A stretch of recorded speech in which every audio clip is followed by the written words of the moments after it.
now that troops are involved, we have to expect that Kim Jong-un is going to be asking for more from Russia in return than he would have received simply for providing artillery, ballistic missiles, and other weapons. So this takes and extends the war both into another country, but also takes and raises the stakes for the United States and its allies. Ukraine is fighting not just Russia, but North Korea directly, and Ukraine's allies have not responded. A $370 million armored column, 80 suicide drones leading the way, elite North Korean troops confident they'd carve through eastern Ukraine in hours. But when the spearhead moved forward, something invisible waited beneath the soil.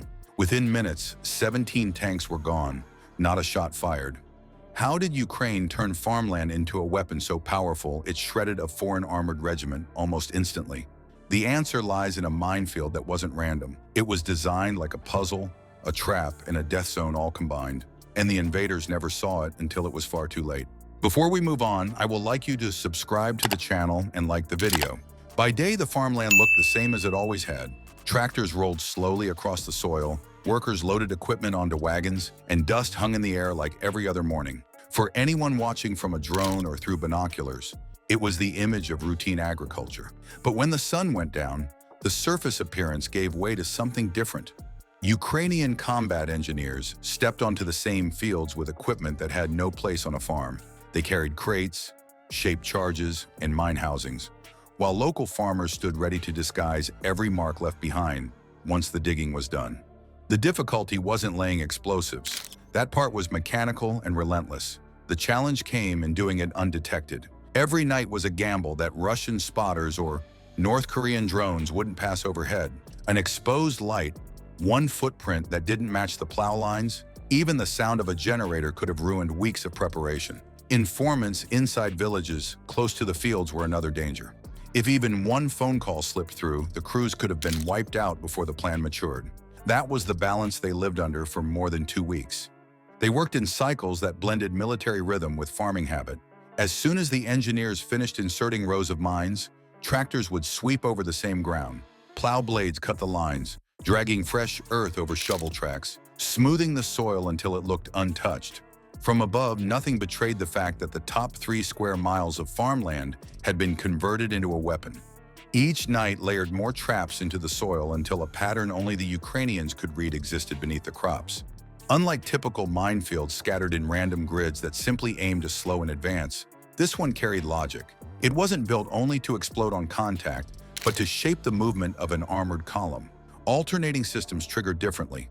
Pressure plates detonated only under the weight of a full tank. Thermal sensors waited for the heat of exhaust pipes or engines before arming. Seismic triggers listened for vehicle vibrations and ignored lighter steps from foot soldiers. Together, they made sweeping or probing almost impossible without direct knowledge of the pattern. At its core, the design resembled a funnel. Instead of creating uniform danger, empty corridors of seemingly safe ground dissected the field. On paper, they were lanes, but in practice, they were bait. A column rolling into these spaces would believe for a short distance that it had discovered a path of survival, only to be guided into tight kill zones. Once hemmed in, armor would have nowhere to maneuver, and every vehicle would ride directly into preset charges. Military engineers from NATO later examined fragments of the system after it was sprung. They called it one of the most calculated defensive traps yet laid during the war. It wasn't sophisticated because of the electronics used, but because of the way simple devices were arranged, overlapped, and disguised. The farmland itself became a blueprint for psychological pressure. Drivers locked inside a tank cockpit believe survival depends on speed and forward thrust. Once given a lane clear enough to tempt them forward, instinct would do the rest. That expectation of safety was the final weapon built into the soil. 17 nights of identical labor left no trace on daylight surfaces. When the last crate was buried, the region's farms stood ready with rows that seemed as calm as any other countryside. In truth, they were an arsenal waiting for steel tracks and heavy engines to ride in blindly. Ukraine had managed to create a full combat system without alerting surveillance planes, human spies, or operators scanning the horizon. It was the perfect springboard for an ambush, but creation was only half the story. For what mattered most was what happened once an armored column rolled directly into it. At 7:03 in the morning, the first North Korean tank rolled forward. Its lead crew expected an easy crossing. By 7:07, 17 armored vehicles had been swallowed in fire, each eruption throwing steel skyward. What began as a confident push across empty farmland dissolved into chaos before the 10th minute of contact. The open ground they believed was clear concealed a trap that had been waiting for weeks in silence. The column was large, disciplined, and optimistic. 60 tanks lined the spearhead, followed by 40 armored carriers packed with infantry. Behind them, trucks moved supplies, ammunition, and fuel. In all, 800 soldiers advanced with engines roaring in unison, their formation stretching nearly 2 kilometers. They were not probing ground timidly. They were pressing forward at speed, certain the fields ahead were free of obstacles. No shells fell from the sky, no machine guns opened up from hedgerows. For the invading crews, this gave confidence that the advance was uncontested. Silence appeared to be safety. That silence was deceptive. Tractor lines in the dirt suggested ordinary farming.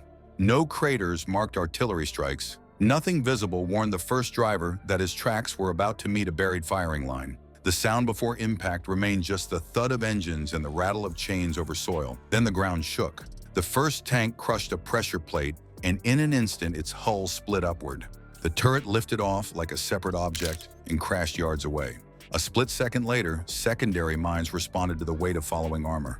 The ripple effect was unstoppable. From the lead ranks to the middle, vehicles turned into wrecks one after another. The safe path had narrowed their maneuvering so that when the first detonation struck, the others had no room to turn aside. Tracks locked between ridges of heavier soil left them funneled forward into waiting rows. Heat sensors armed by their exhausts triggered additional blasts the moment they slowed to avoid the smoke ahead. Each driver faced only 2 options: move forward blindly or halt in panic. Neither choice offered escape. High above, Ukrainian UAV operators streamed constant updates.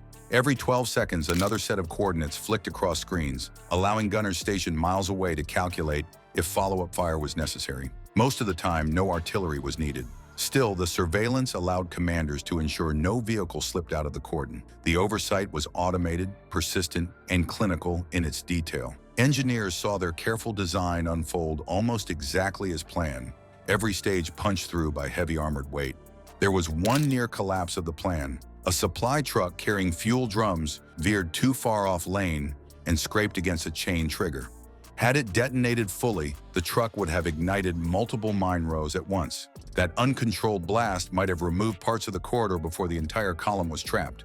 But the trigger only half engaged, small enough to destroy the truck itself, but contained enough that the funnel remained intact to consume those behind it.